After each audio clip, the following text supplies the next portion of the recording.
everyone, yet again to another Ticket Freaks 212. I am your host, Carlos C, and as always, we're here to talk to you about movies.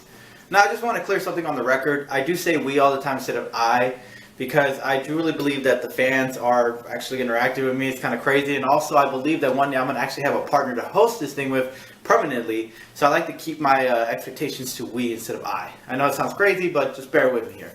Anyways, moving on. Today's movie title we'll be discussing The Secret Life of Walter Mitty. Hi, how can I help you today? Hi, I can't seem to leave a wink for someone. Okay, I'm looking at your profile. You left a lot of this stuff blank. Well, I haven't really been anywhere noteworthy or mentionable. A daydreamer escapes his anonymous life by disappearing into a world of fantasy filled with heroism, romance, and action. When his job, along with that of his co-worker, are threatened, he takes action in the real world by embarking on a global journey that turns into an adventure more extraordinary than anything he could imagine. The Secret Life of Walter Mitty, made in 2013 as an adventure comedy and drama, directed by Ben Stiller, screenplay by Steve Conrad. Cast includes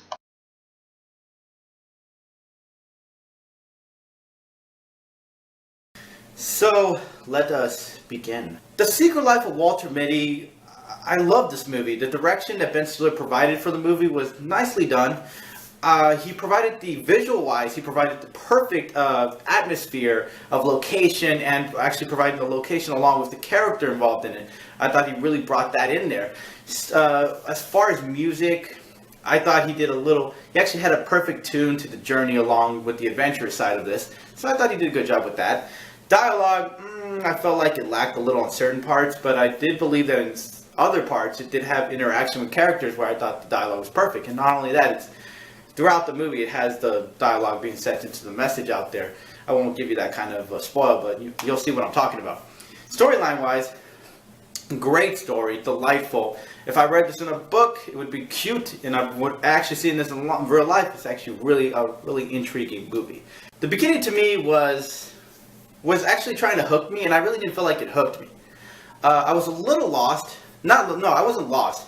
I really just felt like I wasn't hooked. It provided a hook, but I just didn't feel it. I feel like they dropped the momentum. They dropped the ball on the momentum in that part of the beginning. Middle-wise, it took you to the whole different perspective, creative journey. I thought they brought the perfect presence of location, the beauty, the character, the story, and the journey being provided to us. The ending, I thought, was a very strong, unique message of life itself. Now, that being said, let's talk about actors. Ben Stiller, he has a similar quality to his character, I believe, but in difference, with the special type of difference. He's 25. It's not there. I know.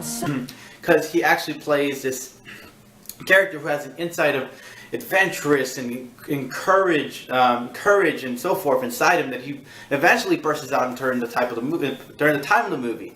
And I thought he did a great job doing that. Kristen Wiig, I love her. I just didn't see much of a story of her character. Hey. How was your weekend? I had an awesome weekend. The dialogue in the story might have been a little lacked in her character. I really felt like she should have brought a little more of a performance in that, but I didn't really see it. So maybe it's just the story. Maybe the dialogue wasn't there for her to actually put out a great performance, but all in all, she was okay. Adam Scott, I've seen him as a villain in Step Brothers. So to bring him in this movie as the villain again, who's this really cocky, he thinks he's better than anyone else type of character with an ego, I wasn't surprised. Oh, wow. He's the perfect guy to fit this role. However, I do feel like he's playing that a little too much, where I'm going to start thinking one-sided and think he's always going to be a bad guy. I'm pretty sure he's done other movies, and if he has done other movies with different performances, please feel free to leave me a comment below to let me know what movie that is. Other than that, I really felt like he was the perfect guy to do it, but again, I feel like if he keeps going this path, I'm just going to think one-sided of Adam Scott instead of thinking he could do more than just be a bad guy. Moving on that. Now, does it have a chance for a possible sequel? Let's see here. It made $56 million. The budget was $90 million. So, no. If it wanted a sequel, it couldn't get it from production. At least, not from this production. And not only that, I do really believe that it didn't need a sequel for the ending. However, if it wanted to, like I said, it wouldn't get that chance. Also, I wanted to bring up that it didn't really, it felt like a Disney movie, really, because I just felt Disney in this. The title felt like a Disney movie, the movie felt like a Disney movie, but it was made by Fox, so I'm a little surprised by that. But anyways, moving on that one. Let's rate this sucker, shall we?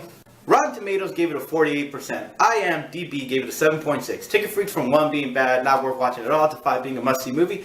I'm going to recommend this. I'm going to rate this, at a 3. I know a lot of people are going to give me crap for that, but here's the thing.